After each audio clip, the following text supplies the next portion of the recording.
शब्दों का समर्पण लेकर माँ सरस्वती को नमन करती हूँ, साथ ही आप सभी का अभिनंदन करती हूँ।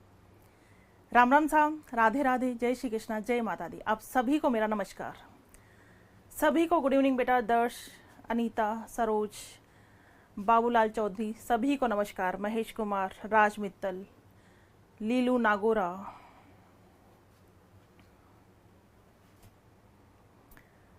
कोई नोटिफिकेशन नहीं है। नोटिफिकेशन तो मिलता होगा बेटा, सबके पास जा रहा है नोटिफिकेशन। हाँ भाई, मनीष, बीना, यश, पूजा, सभी को गुड इवनिंग बेटा। अधिगम के सिद्धांत हम पढ़ रहे हैं और आगे का सिद्धांत हम पढ़ेंगे, उससे पहले कर लेते हैं माँ सरस्वती का ध्यान। ठीक, चलिए आंखें बंद कर लीजिए। ओम भूर्भुवः स्वः तत्सवितुर्वरेण्यं भर्गो देवस्य धीमहि धियो यो नः प्रचोदयात्। या देवी सर्वभूतेषु विद्यारूपेण संस्थिता नमस्तस्यै नमस्तस्यै नमस्तस्यै नमो नमः। यस कितने सिद्धांत पढ़ चुके हैं बेटा? उद्दीपक अनुक्रिया सिद्धांत, अनुकूलित अनुक्रिया सिद्धांत, सक्रिय अनुबंधन सिद्धांत, और आज हम पढ़ने जा रहे हैं नेक्स्ट सिद्धांत।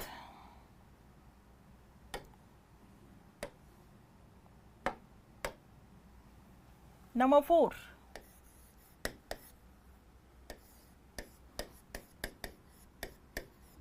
गेस्टाल्ट सिद्धांत। गेस्टाल्ट सिद्धांत या हम कहेंगे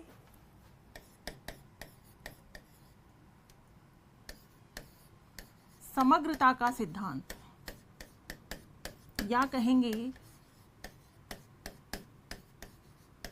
पूर्णाकार का सिद्धांत। ठीक है, या कहेंगे सूक्ष्म एवं अंतर्दृष्टि का सिद्धांत। ठीक है, गेस्टाल्ट सिद्धांत कह दो, समग्रता का सिद्धांत कह दो, पूर्णाकार का सिद्धांत कह दो, सूक्ष्म एवं अंतर्दृष्टि का सिद्धांत।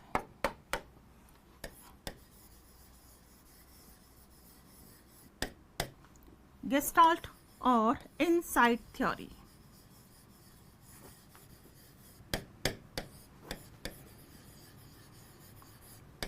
यस लिख लीजिए सभी। यस कृष्णा बेटा, खुश रहिए, खूब आगे बढ़िए। टीना कुमारी, राधे राधे बेटा। वीरेंद्र,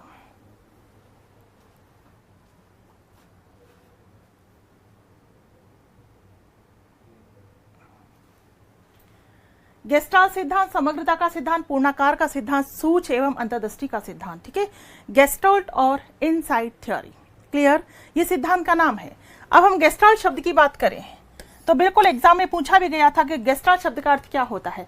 सेकंड ग्रेड का एग्जाम हुआ था, सेकंड ग्रेड में के क्वेश्चन पेपर में जस्ट ये क्वेश्चन आ गया था, सिंपल सा क्वेश्चन कि गेस्टाल्ट शब्द का अर्थ क्या होता है। तो गेस्टाल्ट शब्द का अर्थ होता है पूर्णाकार, पूर्णाकार या समग्राकृति। तो समग्रता का सिद्धांत भी इसे कहते हैं, पूर्णाकार का सिद्धांत भी इसे कहते हैं, या इसे कहते हैं सूक्ष्म एवं अंतर्दृष्टि का सिद्धांत। ठीक है, तो गेस्टाल्ट सिंपल आप इसमें एक लाइन लिख सकते हैं। लिखिए, लिखना शुरू कीजिए। लिखिए, गेस्टाल्ट जर्मन भाषा का एक शब्द है। गेस्टाल्ट जर्मन भाषा का एक शब्द है, जर्मन भाषा का एक शब्द है जिसका अर्थ होता है, जिसका अर्थ होता है पूर्णाकार या समग्राकृति। लिखिए, ठीक है, वापस बोल रही हूं। गेस्टाल्ट जर्मन भाषा का एक शब्द है जिसका अर्थ होता है पूर्णाकार या समग्राकृति।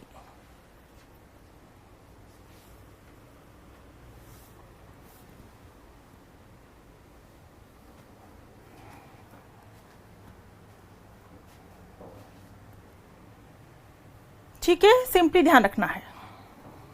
यस खुशबू, ये चिंपैंजी वाला सिद्धांत ही है। गेस्टाल्ट जर्मन भाषा का शब्द है जिसका अर्थ होता है पूर्णाकार या समग्राकृति। ठीक, आगे लिखेंगे जर्मनी में, कहां पर, जर्मनी में गेस्टाल्ट संप्रदाय का उदय हुआ। जर्मनी में गेस्टाल्ट संप्रदाय का उदय हुआ। गेस्टाल्ट संप्रदाय का उदय हुआ। इस संप्रदाय से संबंधित व्यक्ति थे, लिखिए, इस संप्रदाय से संबंधित व्यक्ति थे, इस संप्रदाय से संबंधित व्यक्ति थे मैक्स वर्दिमर, कोहलर, कॉफका व कोटलेविन।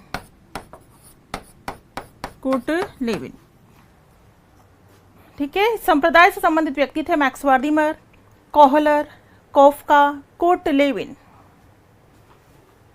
Max Wertheimer, Kohler, Koffka, कोटलेविन।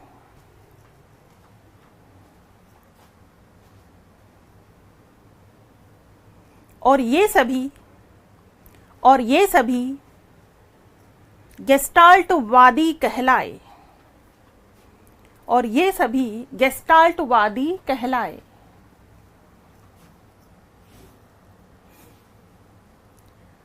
तथा इन्होंने जो सिद्धांत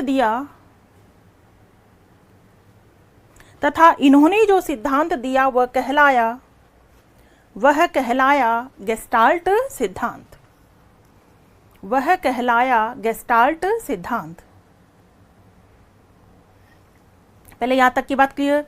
इतनी बात अपने दिमाग में बिल्कुल फिक्स कर लीजिए। गेस्टाल्ट सिद्धांत या हम कहते हैं समग्रता का सिद्धांत, या हम कहते हैं पूर्णाकार, या कहेंगे सूझ एवं अंतर्दृष्टि। सूझ क्या होता है? सूझ किसे कहते हैं? हमारे सामने कोई भी समस्या है, उस समस्या के पूरे केंद्रीय भाव को समझने की शक्ति सूझ कहलाती है। समस्या हमारे सामने अचानक से दिमाग में क्या आ जाता है, उसका समाधान, यस ऐसा किया जाए, ये जस्ट क्या कहलाती? सूझबूझ कहलाती है। ठीक, गेस्टाल्ट जो शब्द है वो जर्मन भाषा का एक शब्द है जिसका अर्थ क्या होता है? पूर्णाकार या कह दो समग्राकृति। जर्मनी में गेस्टाल्ट संप्रदाय का उदय हुआ था और इस संप्रदाय से संबंधित व्यक्ति कौन कौन थे? Max Wertheimer, Kohler, Koffka, Kurt Lewin. तो ये सभी क्या कहलाए बेटा? गेस्टाल्टवादी। ये सभी क्या कहलाए? गेस्टाल्टवादी। तथा इन्होंने जो सिद्धांत दिया वह कहलाया गेस्टाल्ट सिद्धांत। यहां तक की बात क्लियर? इन्होंने जो सिद्धांत दिया वो कहलाया गेस्टाल्ट सिद्धांत। क्लियर? ये जो कोहलर थे, इन कोहलर ने सुल्तान नामक चिंपैंजी पर प्रयोग किया था। पहले सुन लो, कोहलर ने क्या किया? 1913 से लेकर 1918 तक कैनरी द्वीप पर अनेक प्रयोग किए, लेकिन सुल्तान नामक चिंपैंजी पर प्रयोग कब किया? 1917 में। कब किया? 1917 में। और इस प्रयोग का प्रकाशन अपनी पुस्तक मेंटालिटी ऑफ एप्स के अंतर्गत 1925 में किया। बात समझ में आई? वापस सुनो। कोहलर, प्रयोगकर्ता कौन है? कोहलर। ठीक है, प्रयोगकर्ता कौन है? कोहलर। तो कोहलर ने 1913 से लेकर 1918 के बीच में कैनरी द्वीप पर कई प्रयोग किए। चिंपैंजी, ठीक है, चिंपैंजी का नाम क्या था? सुल्तान नामक चिंपैंजी पर प्रयोग किया 1917 में, और इस प्रयोग को प्रकाशित किया अपनी पुस्तक के अंतर्गत। कौन सी पुस्तक? मेंटालिटी ऑफ एप्स के अंतर्गत। कब किया? 1925 में। ठीक है, लिखिए, आगे लिखवा देती हूं। लिखो, कोहलर ने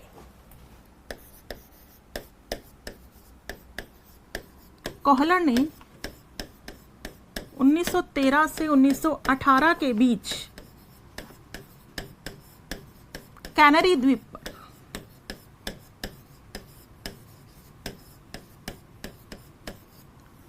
लिखिए, कोहलर ने 1913 से 1918 के बीच कैनरी द्वीप पर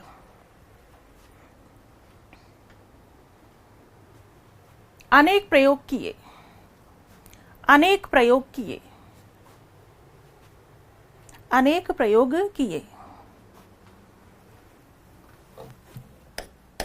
ठीक है, अनेक प्रयोग किए। लिख लिया? आगे लिखो। कोहलर ने 1917 में सुल्तान नामक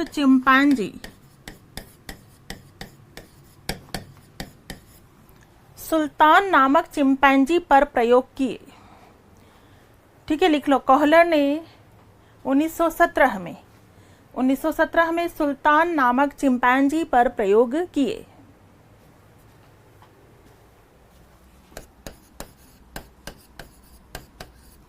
कोहलर ने इस प्रयोग का प्रकाशन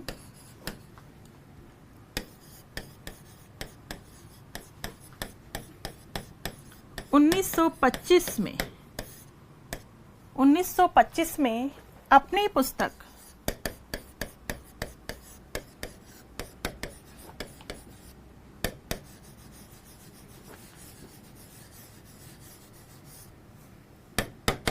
mentality of apps,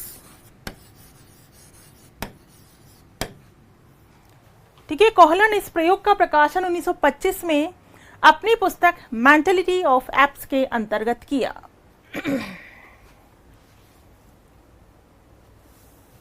mentality of apps के अंतर्गत किया। ठीक है, इतनी बात आपको ध्यान रखनी है। कोहलर ने 1913 से लेकर 1918 के बीच कैनरी द्वीप पर अनेक प्रयोग किए। ठीक, कोहलर ने 1917 में, कब? 1917 में सुल्तान नामक चिंपैंजी पर प्रयोग किया। कोहलर ने इस प्रयोग का प्रकाशन कब किया? 1925 में अपनी कौन सी पुस्तक के अंतर्गत? मेंटालिटी ऑफ एप्स के अंतर्गत किया।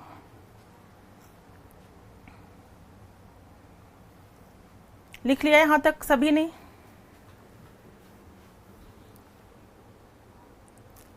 ठीक है, क्लियर है, सबने लिख लिया। अब देखो आगे, प्रयोग किस पर किया था? चिंपैंजी। ठीक है, प्रयोग किस पर किया था? चिंपैंजी। और चिंपैंजी का नाम क्या था? सुल्तान। फेमस प्रयोग कई किए थे। ठीक है, चिंपैंजी पर भी कई प्रकार के प्रयोग किए थे, लेकिन अब सबसे फेमस जो प्रयोग है वो क्या है? कोहलर ने क्या किया? चिंपैंजी को एक कमरे में बंद कर दिया और छत पर लटका दिए केले। चिंपैंजी को कमरे में बंद कर दिया, छत पर लटका दिए केले। बिल्कुल, चिंपैंजी केलों को प्राप्त करना चाहता था जैसे बिल्ली मांस के टुकड़े को प्राप्त करना चाहती थी। उसी प्रकार चिंपैंजी भी केलों को प्राप्त करना चाहता था, लेकिन चिंपैंजी ने बिल्ली की तरह उठपटांग उछलकूद करना शुरू नहीं किया। चिंपैंजी ने बिल्ली की तरह उठपटांग उछलकूद करना शुरू नहीं किया, बल्कि चिंपैंजी ने अपनी सूझबूझ का यूज किया। चिंपैंजी ने अपनी सूझबूझ का यूज किया। उसने कमरे में चारों तरफ देखा तो उसे छोटे छोटे बॉक्स रखे हुए दिखाई दिए। छोटे छोटे बॉक्स रखे हुए दिखाई दिए तो उसने सोचा, एकदम से दिमाग में आइडिया आया कि यस, इन बॉक्स पर चढ़कर के केलों को प्राप्त किया जा सकता है। उसने ऐसा ही किया।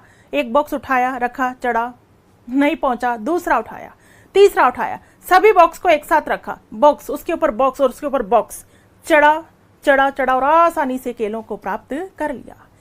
इस प्रयोग से सिद्धांत का दूसरा नाम क्या निकल रहा है? सूझ एवं अंतर्दृष्टि का सिद्धांत। कौन सा? सूझ एवं अंतर्दृष्टि का सिद्धांत। इसी प्रयोग से निकला है नाम, क्योंकि समस्या सामने थी और समस्या का क्या किया? समाधान। किसके द्वारा किया? सूझ के द्वारा। किसके द्वारा किया? सूझ के द्वारा। इस प्रकार के और भी प्रयोग थे। चिंपैंजी एक पिंजरे में था और पिंजरे के बाहर फल था। ठीक है, फल था। तो एक तो प्रयोग ये था कि छोटी बड़ी सब प्रकार की डंडियां वहां थी। चिंपैंजी ने एक बड़ी डंडी को उठाया और फल को अपने पास ले लिया। एक प्रयोग ये था कि छोटी छोटी डंडियां थी, चिंपैंजी पिंजरे में था, बाहर फल पड़ा हुआ था। चिंपैंजी ने एक छड़ उठाई, एक छड़ से दूसरी छड़ को बांधा, तीसरी छड़ को बांधा और बिल्कुल केले को अपने पास लेकर के आ गया। तो कई प्रयोग थे, लेकिन आपको तो सिंपल, मैंने कहा ना प्रयोग क्या था, थ्योरी लिखने के लिए नहीं आएगी। प्रयोग से निष्कर्ष क्या निकला है? सामने क्या थी? समस्या। और समस्या का समाधान कैसे हुआ? सूझबूझ से। सामने क्या थी? समस्या का समाधान सूझबूझ से किया है। कैसे किया है? सूझबूझ से किया है। बिल्कुल, चिंपैंजी उसी प्रकार केलों को प्राप्त करना चाहता था जैसे बिल्ली मांस के टुकड़े को प्राप्त करना चाहती थी, लेकिन चिंपैंजी ने बिल्ली की तरह उठपटांग उछलकूद करना शुरू नहीं किया। चिंपैंजी ने अपनी सूझबूझ का यूज किया। उसने कमरे में चारों तरफ देखा, बॉक्स रखे हुए थे। उसने बॉक्स को सबको एक साथ बॉक्स पर को रखा, एक के ऊपर एक बॉक्स रखे, चढ़ा और आसानी से केलों को प्राप्त कर लिया। लिखिए, प्रयोग लिखेंगे आप, प्रयोग लिखिए। चिंपैंजी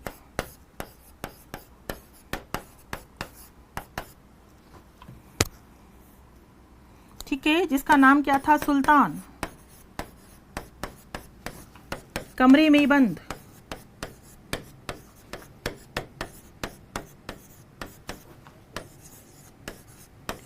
छत पर लटके केले।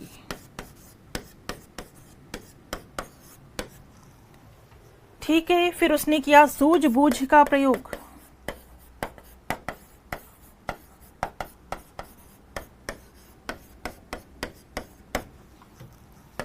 बॉक्स पर चढ़कर केले प्राप्त। बॉक्स पर चढ़कर केले प्राप्त। लिख लीजिए। एक लाइन में आपको प्रयोग लिखना है।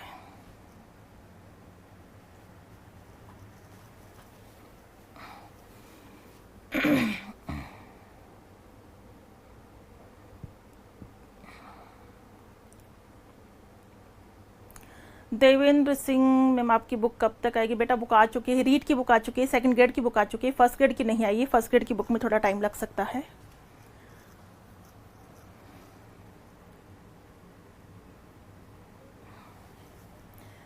लिख लिया सभी ने? चिंपैंजी जिसका नाम क्या था? सुल्तान, उसे कर दिया कमरे में बंद, छत पर लटका दिए केले। तो उसने सूझबूझ का प्रयोग किया। सूझबूझ का प्रयोग करते हुए बॉक्स पर चढ़कर के केलों को प्राप्त किया। ठीक है, इसके आगे लिखो, आगे लिखो। इस प्रयोग से आगे लिखिए। इस प्रयोग से इस सिद्धांत का दूसरा नाम निकलता है सूझ एवं अंतर्दृष्टि का सिद्धांत। सूझ एवं अंतर्दृष्टि का सिद्धांत।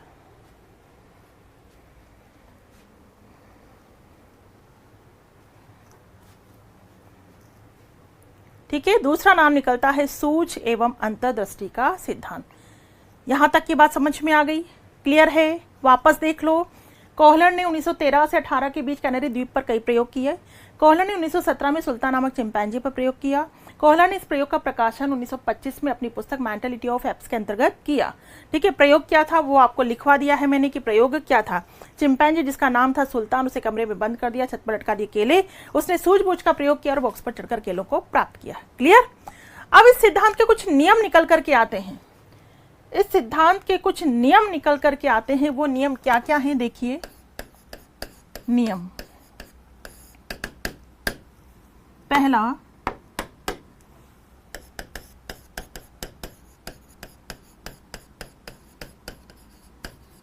संरचनात्मकता का नियम।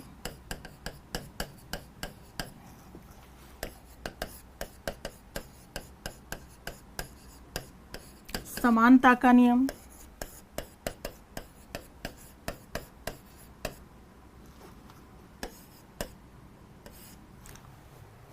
पहला है संरचनात्मकता का नियम। संरचनात्मकता का नियम। दूसरा है समानता का नियम। तीसरा है समीपता का नियम। चौथा है सरलता का नियम। सरलता का नियम। और पांचवा निकल रहा है निरंतरता का नियम। निरंतरता का नियम।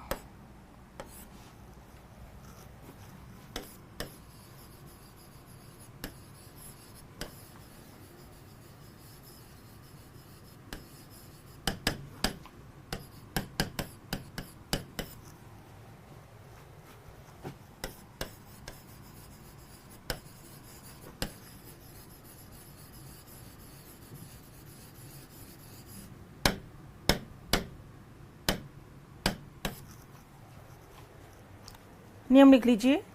Law of constructivity, law of similarity,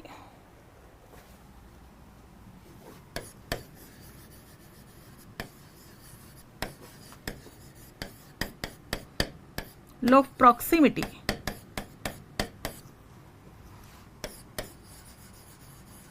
law of simplicity,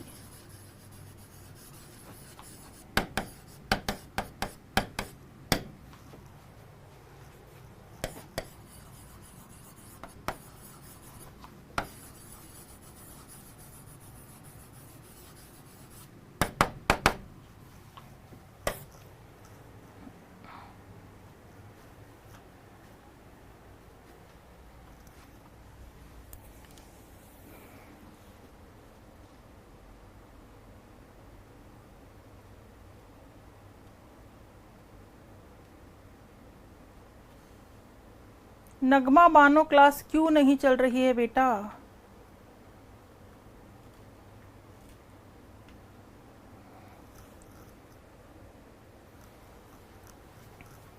ये कुछ नियम निकल कर के आते हैं, संरचनात्मकता का नियम, समानता का नियम, समीपता का नियम, सरलता का नियम और निरंतरता का नियम। ठीक है, गेस्टाल्ट वाले सिद्धांत से, प्रयोग से ये नियम निकल करके आ रहे हैं। सिंपली समझ लो, संरचनात्मकता का नियम, लॉ ऑफ कंस्ट्रक्टिविटी, जैसे चिंपैंजी का प्रयोग आपने देखा, उसी प्रयोग से सिंपली समझा देती हूँ ताकि आपको याद रहे, याद रहने के हिसाब से। ठीक है, संरचनात्मकता यानी कि एक संरचना तैयार की, एक ढांचा तैयार किया कि पहले बॉक्स को नीचे रखा, फिर उनके ऊपर रखा, फिर उनके ऊपर रखा। समानता यानी सारे बॉक्स समान थे, सारे बॉक्स को समीप लाया गया, सरलता से चढ़ करके केलों को प्राप्त किया, और निरंतरता उसने नहीं छोड़ी, निरंतर वो काम करता चला गया।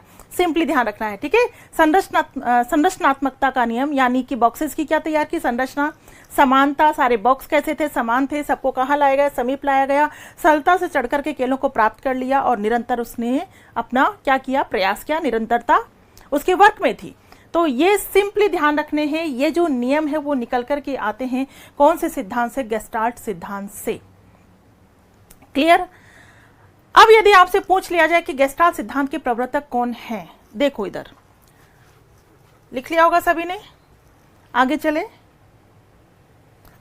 देखो इधर, अगर आपके सामने क्वेश्चन आ जाए,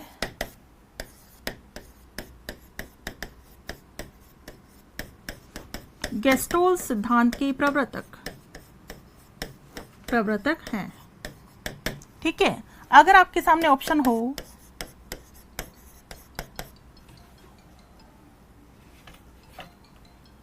मैक्स वर्दीमर, कोहलर, कॉफका, कूट-लेविन,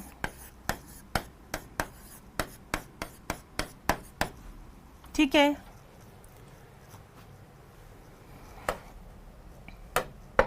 अगर आपके सामने ऑप्शन हो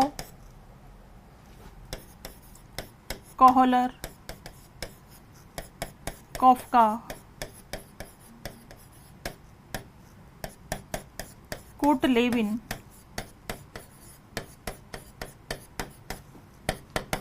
स्कीनर, तो क्या आंसर देंगे? अगर आपके सामने ऑप्शन हो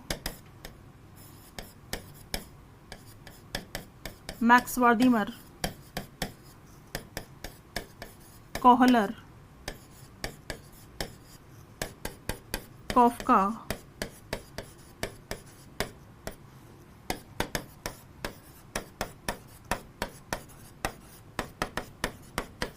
अप्रोक्सली, बताइए। बात डिपेंड करती है किस पर? ऑप्शंस पर। ठीक है, गेस्टाल्ट सिद्धांत के प्रवर्तक पूछा, आपके सामने ये ऑप्शन है मैक्स वर्दीमर, कोहलर, कॉफका, कूट-लेविन। तो आप किसको, अगर ऐसे ऑप्शन है एक को चुनना है, पूछा है प्रवर्तक पूछा है, किसको चुनोगे? मैक्स वर्दीमर को चुनना। प्रयोगकर्ता पूछे तो कोहलर को चुनना, प्रयोगकर्ता पूछे तो कोहलर को चुनना, लेकिन प्रवर्तक पूछे तो मैक्स वर्दीमर को चुनना। ठीक, इसमें अगर ऐसे ऑप्शन है चुनना है तो डेफिनेटली किसको चुनोगे? कोहलर। किसको चुनोगे? कोहलर को। ठीक है, यहां इस तरह के ऑप्शन है तो यहां किसको चुनोगे? उपरोक्त सभी। बात समझ में आ रही है? तीनों तरह के एग्जाम में प्रश्न पूछे जा चुके हैं।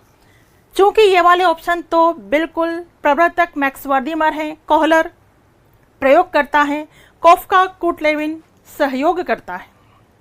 प्रवर्तक मैक्स वर्दीमर, प्रयोगकर्ता कोहलर, कॉफका व कूट-लेविन सहयोग करता, सहयोगी। क्लियर? लेकिन जब इस तरह से क्वेश्चन आ जाए, प्रवर्तक पूछ लिया जाए तो डेफिनेटली प्रवर्तक क्या बताओगे? यहाँ कोहलर। लेकिन जब ऐसे आ जाए उपरोक्त सभी आए तो उपरोक्त सभी। ठीक है, उपरोक्त सभी। बात समझ में आ गई आपको? आंसर देंगे, आपके सामने ऑप्शंस क्या है उसके अकॉर्डिंग आंसर देंगे। तो अब आप नीचे लिख सकते हैं, लिखिए, लिख लीजिए प्रवर्तक, लिखिए प्रवर्तक मैक्स वर्दीमर, प्रवर्तक मैक्स वर्दीमर। नेक्स्ट लाइन, प्रयोगकर्ता कोहलर, प्रयोगकर्ता कोहलर, प्रयोगकर्ता कॉहलर। नेक्स्ट लाइन सहयोगकर्ता, सहयोगकर्ता लिख लो कोफ्का व कोटलेविन, सहयोगकर्ता कोफ्का व कोटलेविन। ठीक है, कोफ्का व कोटलेविन।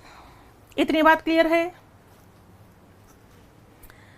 इतनी बात क्लियर है? गीता बेटा, बीना, महेश, प्रभु, क्लियर है? प्रवर्तक पूछा जाए ऑप्शन ये हो मैक्स वर्दीमर, प्रयोगकर्ता पूछा जाए तो कॉहलर। लेकिन अगर आपके सामने ऑप्शंस ये हैं, आंसर तो देना है, तो यहाँ पर किसको? कॉहलर को। लेकिन अगर आपके सामने ऑप्शन ये है उपरोक्त सभी आ रहा है, तो आंसर क्या आएगा? उपरोक्त सभी। ठीक, क्लियर है? यहां तक की बात क्लियर? अब हम पढ़ेंगे इस सिद्धांत के शैक्षिक महत्व। लिख लीजिए, हेडिंग डालिए, हेडिंग डालिए शैक्षिक महत्व।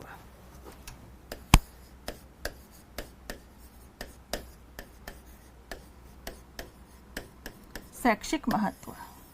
ठीक, पहला लिखो, नंबर 1 लिखना शुरू करिए, लिखना शुरू करो।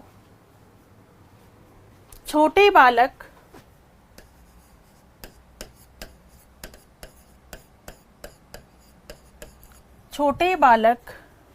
जिनकी बुद्धि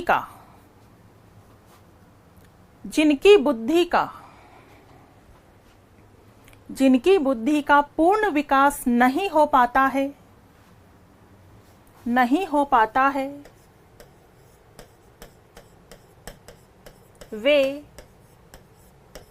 वे प्रयास व त्रुटि द्वारा सीखते हैं, प्रयास व त्रुटि द्वारा सीखते हैं।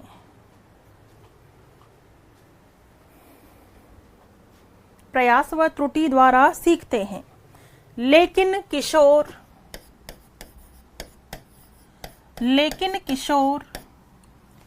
जिनकी बुद्धि का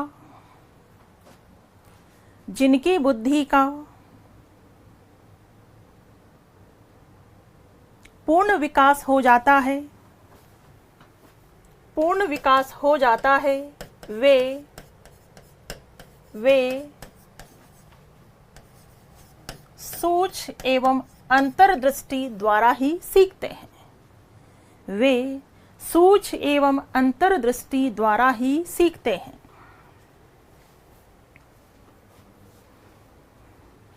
सूझ एवं अंतर्दृष्टि द्वारा ही सीखते हैं। ठीक है, चलिए नंबर 2 में लिखो पाठ्यक्रम का निर्माण इसी सिद्धांत पर आधारित है। पाठ्यक्रम का निर्माण इसी सिद्धांत पर आधारित है।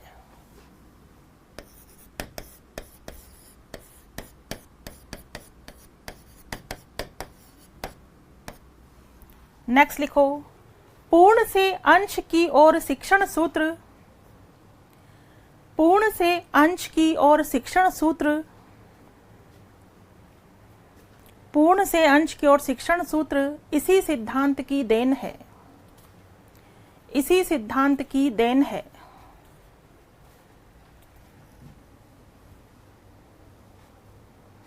इसी सिद्धांत की देन है।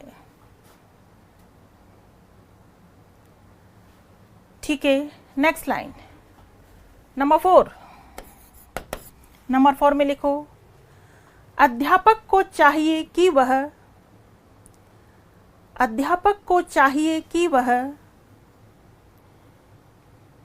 वह बालकों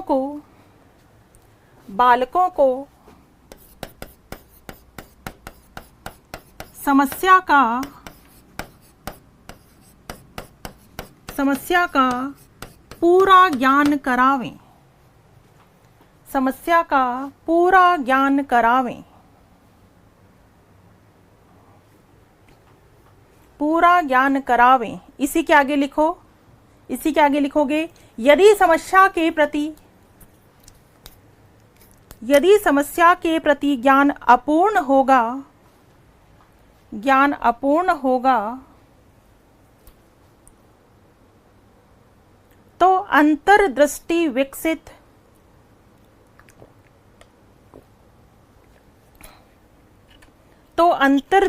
विकसित नहीं हो सकेगी, नहीं हो सकेगी।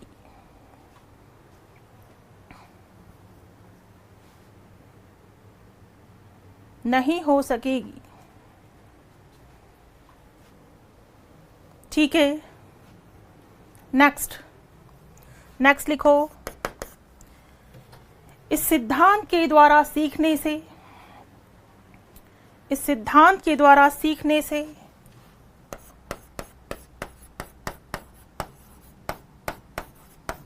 विचार शक्ति,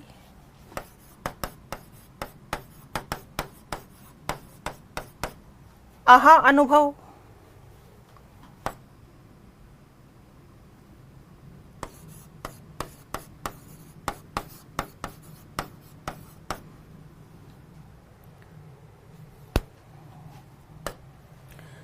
इस सिद्धांत के द्वारा सीखने से लिखो विचार शक्ति, आहा अनुभव, प्रत्यक्षीकरण,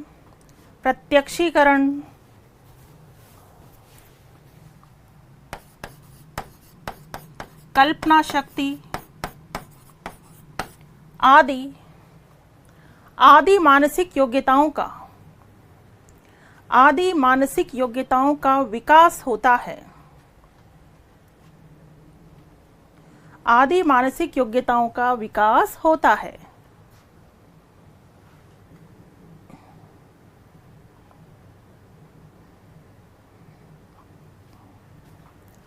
विकास होता है। ठीक है, नेक्स्ट लिखिए विज्ञान, गणित, व्याकरण।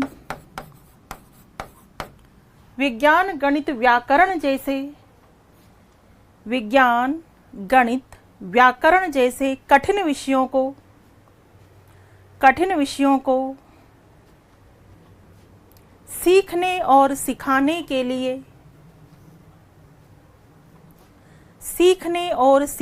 के लिए यह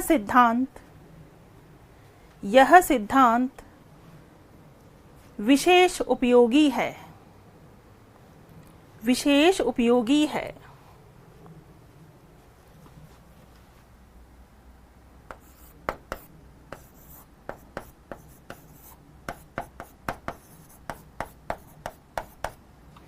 नेक्स्ट लिखो अनुसंधान व समस्या समाधान। लिखिए अनुसंधान व समस्या समाधान के क्षेत्र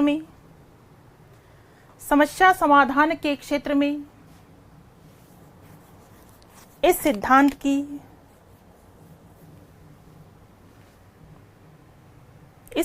की विशेष उपयोगिता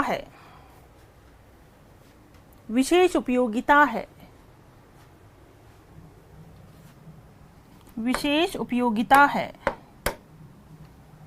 ठीक है, नेक्स्ट लिखो नंबर 8 लिखो यह सिद्धांत यांत्रिक तरीके से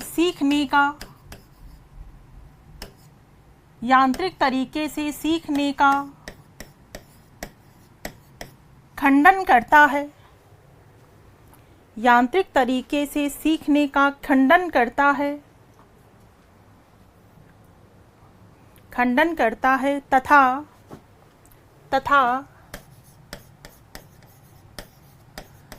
तार्किक तरीके से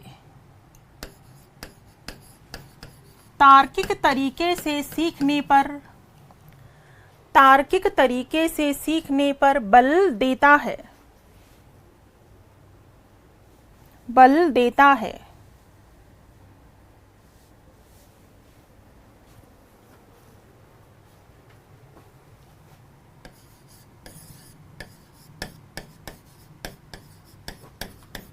नेक्स्ट इकाई योजना व पाठ योजना की उत्पत्ति, इकाई योजना व पाठ योजना की उत्पत्ति गेस्टाल्टवाद से हुई, गेस्टाल्टवाद से हुई।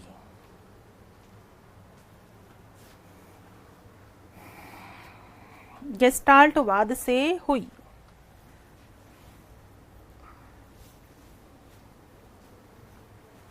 ठीक है, अब समझ लो आराम से। पूजा, आहा अनुभव क्या आता है बेटा? पूजा, थोड़ा सा पेशेंस रखा करो, है ना। अभी मैंने लिखवाया है, यहां पर लिखवाई हुई एक भी लाइन को अभी मैंने समझाया नहीं है। ठीक है, अब हम समझेंगे। क्लियर? चलिए, हम पढ़ रहे हैं गेस्टाल्ट सिद्धांत। गेस्टाल्ट और सूझबूझ, दो शब्दों से सारी बातें निकल करके आएंगी। गेस्टाल्ट यानी पूर्णाकार, पूर्णाकार और सूझबूझ से सारे शैक्षिक महत्व निकल करके आएंगे। समझने पर फोकस करें। पूर्णाकार और सूझबूझ से सारे शैक्षिक महत्व निकल करके आएंगे। देखो, छोटे बालक, बता चुकी हूं मैं, छोटे बालक थॉर्नडाइक वाले सिद्धांत से सीखते हैं। छोटे बालक जिनकी बुद्धि का पूर्ण विकास नहीं होता है, तो बुद्धि का पूर्ण विकास नहीं होता है तो वो तो किससे सीखेंगे? प्रयास व त्रुटि से। प्रयास व त्रुटि यानी थॉर्नडाइक। लेकिन किशोर जिनकी बुद्धि का पूर्ण विकास हो जाता है, लेकिन किशोर जिनकी बुद्धि का पूर्ण विकास हो जाता है, तो बुद्धि का विकास हो गया बेटा, तो किससे सीखोगे? सूझ एवं दृष्टि से सीखोगे। बिल्कुल, जिसमें बुद्धि होगी वो सूझबूझ से ही सीखेगा। तो छोटे बालक जिनकी बुद्धि का पूर्ण विकास नहीं हो पाता है, वे तो प्रयास व त्रुटि से सीखते हैं, थॉर्नडाइक वाले सिद्धांत से सीखते हैं, प्रयास व त्रुटि से सीखते हैं। लेकिन किशोर जिनकी बुद्धि का पूर्ण विकास हो जाता है, वे सूझ एवं अंतर्दृष्टि द्वारा सीखते हैं। क्लियर? नेक्स्ट है पाठ्यक्रम का निर्माण। अब देखो, पाठ्यक्रम, सारे टॉपिक्स ऐड होकर के एक पाठ्यक्रम बनता है, एकीकृत पाठ्यक्रम बनता है। ठीक है, समग्रता वाली बात आ जाती है, पूर्णाकार वाली बात आ जाती है। तो पाठ्यक्रम का निर्माण इसी सिद्धांत पर आधारित है। ठीक है, पाठ्यक्रम का निर्माण इसी सिद्धांत पर आधारित है। पूर्ण से अंश की ओर शिक्षण सूत्र, हमारा शिक्षण सूत्र ज्ञात से अज्ञात है, सरल से जटिल है, पूर्ण से अंश है कि पहले पूर्ण रूप को देखो फिर अंश का अध्ययन करो। पहले पूर्णता को देखा फिर अंश का। ठीक है, पूर्ण से अंश की ओर शिक्षण सूत्र कौन से सिद्धांत की देन है? गेस्टाल्ट सिद्धांत की देन है। ध्यान रखेंगे, इंपॉर्टेंट है। समस्या का, अध्यापक को क्या करना चाहिए? बालकों को समस्या का पूरा ज्ञान कराना चाहिए। सीधी सी बात है, मान लीजिए मैं आपके सामने कोई समस्या रखूं, यदि मैं आपके सामने कोई आधी अधूरी समस्या रखूंगी तो क्या आपके समझ में आएगा? क्या आप सूझबूझ का प्रयोग कर पाओगे? नहीं भाई। तो मुझे क्या करना होगा? पूरी समस्या रखनी होगी। तो अध्यापक को चाहिए कि वो समस्या का पूरा ज्ञान करावे। यदि समस्या के प्रति ज्ञान अधूरा होगा, अपूर्ण होगा, तो अंतर्दृष्टि विकसित नहीं हो सकेगी। तो समस्या पूरी रखनी चाहिए, पूरा ज्ञान करावे। नंबर 5 देखो, इस सिद्धांत के द्वारा विचार शक्ति, आहा अनुभव, विचार शक्ति तो जान रहे हैं, ये सब बुद्धि के अंतर्गत आ जाती चीजें। आहा अनुभव, आहा अनुभव का जस्ट मतलब ये है कि जैसे मान लीजिए कोई समस्या हमारे सामने रहती है, तो समस्या हमारे सामने रहती है तो हम सोचते यस, आहा मजा आ गया, मतलब ये आइडिया मुझे मिल गया, हाँ ऐसा किया जाए, हाँ वैसा किया जाए। तो जस्ट इसे क्या कहा गया? आहा अनुभव ना। आहा अनुभव मतलब सूझ से बात निकल करके आ रही है। कई बार बिल्कुल आप भी देखते हैं, आप भी कई बार ये शब्द बोले होंगे, हमारे सामने कोई समस्या है, समाधान नहीं मिल रहा, यस ये समाधान, आहा मजा आ गया, समाधान मिल गया। ठीक है, वो जस्ट आहा अनुभव। प्रत्यक्षीकरण, पूरी तरह से प्रत्यक्षीकरण यानी देखना ध्यान से कि यस इस समस्या का समाधान किस प्रकार से किया जा सकता है। कल्पना शक्ति, सब मानसिक योग्यताएं हैं। तो इस सिद्धांत के द्वारा विचार शक्ति, आहा अनुभव, प्रत्यक्षीकरण, कल्पना शक्ति आदि मानसिक योग्यताओं का क्या होता है? विकास। बुद्धि का क्या होता है? विकास। मानसिक योग्यताओं का क्या होता है? विकास। नंबर 6 देखिए, विज्ञान, गणित, व्याकरण जैसे कठिन विषयों को, कठिन विषयों की श्रेणी में आते हैं ये क्या? विज्ञान, गणित, व्याकरण। कठिन विषयों की बात आए तो कठिन विषयों के लिए कौन सा सिद्धांत? गेस्टाल्ट सिद्धांत। गेस्टाल्ट सिद्धांत। भाषा को सीखने के लिए कौन सा सिद्धांत? पावलोव वाला। भाषा को सीखने के लिए पावलोव वाला सिद्धांत। लेकिन कठिन विषयों की बात आ जाए, विज्ञान, गणित, व्याकरण जैसे कठिन विषयों को सीखने और सिखाने के लिए सिद्धांत विशेष उपयोगी। क्यों? क्योंकि इन कठिन विषयों में कई समस्याएं ऐसी आती हैं जिनका समाधान सूझबूझ से ही किया जा सकता है। ठीक है, कई समस्या ऐसी आती हैं जिनका समाधान हम सूझबूझ से ही कर सकते हैं। क्लियर। नंबर 7, अनुसंधान, रिसर्च, खोज। अनुसंधान में भी क्या होता है, हम कोई बड़ी समस्या लेते हैं और उसका क्या ढूंढते हैं, समाधान। अनुसंधान या कह दो समस्या समाधान के क्षेत्र में इस सिद्धांत की विशेष उपयोगिता है। कैसे भी घुमा फिराकर प्रश्न पूछ लिया जाए, समस्या समाधान वाली बात आए तो समस्या समाधान के लिए कौन से सिद्धांत को आप चुनेंगे, गेस्टाल्ट सिद्धांत को। यह सिद्धांत यांत्रिक तरीके से सीखने का तो खंडन करता है, यांत्रिक तरीके पर बल देता है। पाउलो सब कर रहे हैं, हम भी कर रहे हैं, पुनरावृत्ति हो रही है, बट यह सिद्धांत यांत्रिक तरीके से सीखने का खंडन करता है और तार्किक तरीके से सीखने पर बल देता है। ठीक है, तार्किक तरीके से सीखने पर बल देता है। इकाई योजना, पाठ योजना, पता होगा आपको कि पाठ योजना का भी सबसे पहले विचार गेस्टाल्टवादियों के मस्तिष्क में उठा था। तो इकाई योजना, वो पाठ योजना की उत्पत्ति किससे हुई है, गेस्टाल्टवाद से हुई है। ठीक है, गेस्टाल्टवाद से हुई है। इतनी बात क्लियर है। क्लियर। गेस्टाल्ट सिद्धांत वापस से सुन लो, एक बार वापस तुरंत रिवाइज करवा रही हूं, देख लेना ध्यान से।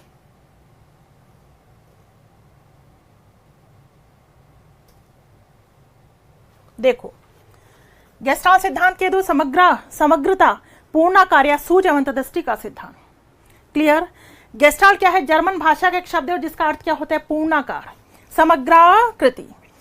जर्मनी में गेस्टाल्ट संप्रदाय का उदय हुआ था। इस संप्रदाय से संबंधित व्यक्ति कौन थे, मैक्स वर्दीमर, कोहलर, काफ्का, कूट लेविन। ये संप्रदाय से संबंधित व्यक्ति थे, मैक्स वर्दीमर, कोहलर, काफ्का, कूट लेविन। प्रयोग किसने किए, कोहलर ने। तो कोहलर ने, याद रखना, 1913 से 1918 के बीच कैनरी द्वीप पर कई प्रयोग किए थे, लेकिन सुल्तान पर, ठीक है, कोहलर ने 1917 में सुल्तान नामक चिंपैंजी पर प्रयोग किया। कब किया, 1917 में। और कोहलर ने इस प्रयोग का प्रकाशन 1925 में कौन सी पुस्तक के अंतर्गत, पुस्तक का नाम ध्यान रखना, मेंटालिटी ऑफ एप्स के अंतर्गत किया। प्रयोग क्या था, चिंपैंजी जिसका नाम क्या था, सुल्तान, उसे कर दिया कमरे में बंद, छत पर लटका दिया केले। सूझबूझ का उसने प्रयोग किया और बॉक्स पर चढ़कर केलों को प्राप्त किया। तो इस प्रयोग से इस सिद्धांत का दूसरा नाम क्या निकलता है, सूझ एवं अंतर्दृष्टि का सिद्धांत। इस प्रयोग से कुछ नियम निकल करके भी आते हैं। नियम कौन कौन से निकल रहे हैं, सिंपली ध्यान रखने हैं। संरचनात्मकता का नियम, समानता का नियम, समीपता का नियम, सरलता का नियम और निरंतरता का नियम। क्लियर है। तो ये जस्ट मैंने आपको बताया था कि प्रवर्तक पूछे जाए, इस तरह के ऑप्शन हो। प्रवर्तक है मैक्स वर्दीमर, प्रवर्तक मैक्स वर्दीमर लिखेंगे, प्रयोगकर्ता कोहलर है और सहयोगकर्ता कौन है, काफ्का और कूट लेविन। इस तरह के ऑप्शन आए, प्रवर्तक पूछा जाए तो डेफिनेटली मैक्स वर्दीमर पर टिक लगाएंगे। इस तरह के ऑप्शन आए, मैक्स वर्दीमर है ही नहीं यहां पर, तो टिक किस पर लगाना होगा, कोहलर पर। और ऐसे ऑप्शन आए तो यहां उपरोक्त सभी ऑप्शन है, तो यहां उपरोक्त सभी पर ही टिक लगाना है। क्लियर। ठीक है, अब देखिए शैक्षिक महत्व क्या है। ठीक है, शैक्षिक महत्व, छोटे बालक की बात पूछी जाए, कैसे भी पूछ लिया, छोटे बालक कैसे सीखते हैं, तो छोटे बालकों के लिए आप थॉर्नडाइक वाला सिद्धांत बताएंगे, प्रयास व त्रुटि बताएंगे, लेकिन किशोरों के लिए कौन सा सिद्धांत बताएंगे, गेस्टाल्ट सिद्धांत बताएंगे। पाठ्यक्रम में पूर्णता वाली बात आ रही है, समग्रता वाली बात आ रही है, तो पाठ्यक्रम का निर्माण गेस्टाल्ट सिद्धांत। पूर्ण से अंश की ओर गेस्टाल्ट सिद्धांत। समस्या का पूरा ज्ञान कराना चाहिए बच्चे को, क्योंकि यदि ज्ञान अधूरा होगा तो अंतर्दृष्टि विकसित नहीं हो सकेगी। विचार शक्ति, आहा अनुभव, प्रत्यक्षीकरण, कल्पना शक्ति जैसी मानसिक क्रियाओं का विकास होता है। क्यों, क्योंकि इसमें इसका यूज हो रहा है, सूझबूझ का यूज हो रहा है, तो इनका तो विकास होना ही होना है। कुछ कठिन विषय होते हैं जैसे विज्ञान, गणित, व्याकरण। इन कठिन विषयों के लिए भी कौन सा सिद्धांत है, गेस्टाल्ट सिद्धांत। अनुसंधान व समस्या समाधान करना हो तो कौन सा सिद्धांत, गेस्टाल्ट सिद्धांत। यांत्रिक तरीके का तो यह खंडन करता है, तार्किक तरीके से सीखने पर बल देता है। इकाई योजना व पाठ योजना की उत्पत्ति भी किससे हुई है, गेस्टाल्टवाद से हुई है।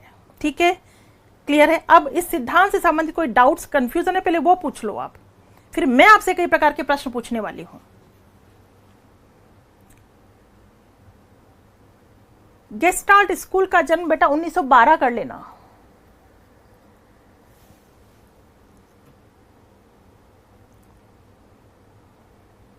Yes yes yes,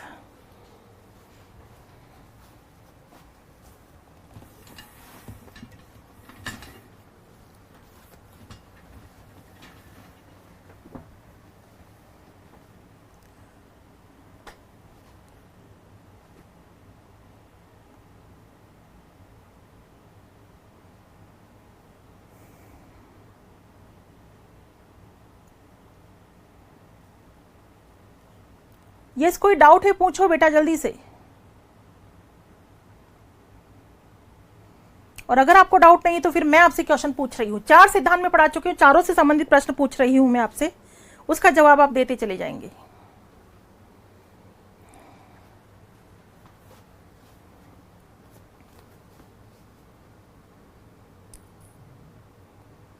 yes yes yes, देखना बेटा ये कमेंट्स रुक गए हैं क्या?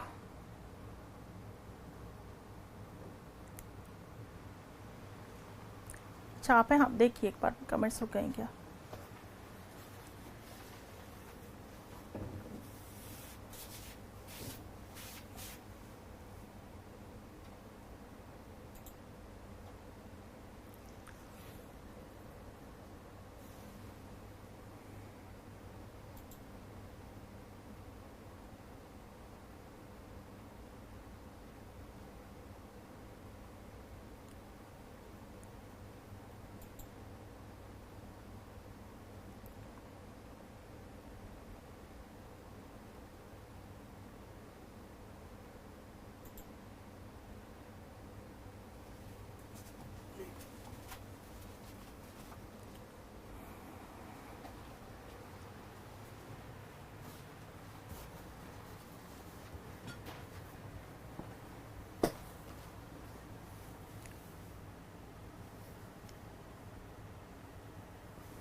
यस बेटा, मैं शायद अभी आपके कमेंट्स नहीं देख पा रही हूँ।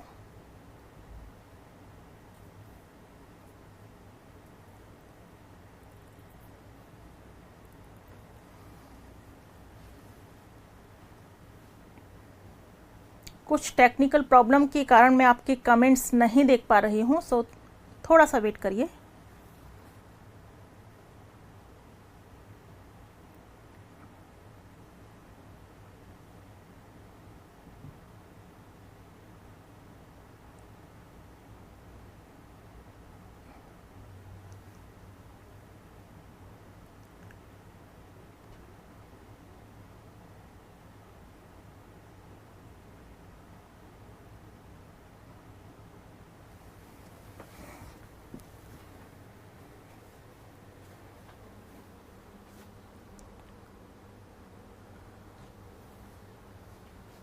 यस बेटा, शायद कोई प्रॉब्लम आ गई है, कमेंट्स मुझे आपके नहीं दिख पा रहे हैं, मैं आपसे बात नहीं कर पा रही हूँ। कोई बात नहीं, ये सिद्धांत हमारा कंप्लीट हुआ है, इससे रिलेटेड चर्चा हम कल कर लेंगे। ठीक है, सिद्धांत हमारा पूरी तरह से कंप्लीट हो चुका है। गेस्टाल्ट सिद्धांत, पूर्णाकार का सिद्धांत, समग्रता का सिद्धांत।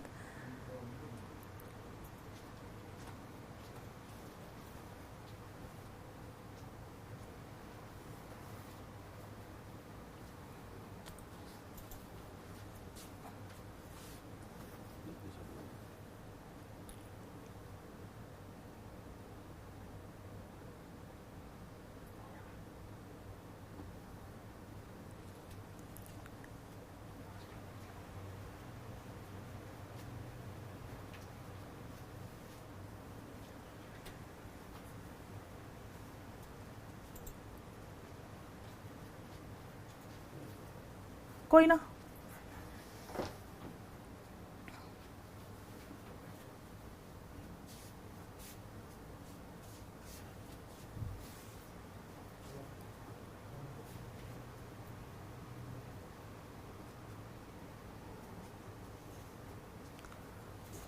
कोई ना, कर दीजिए, आप बंद कर दीजिए, है ना।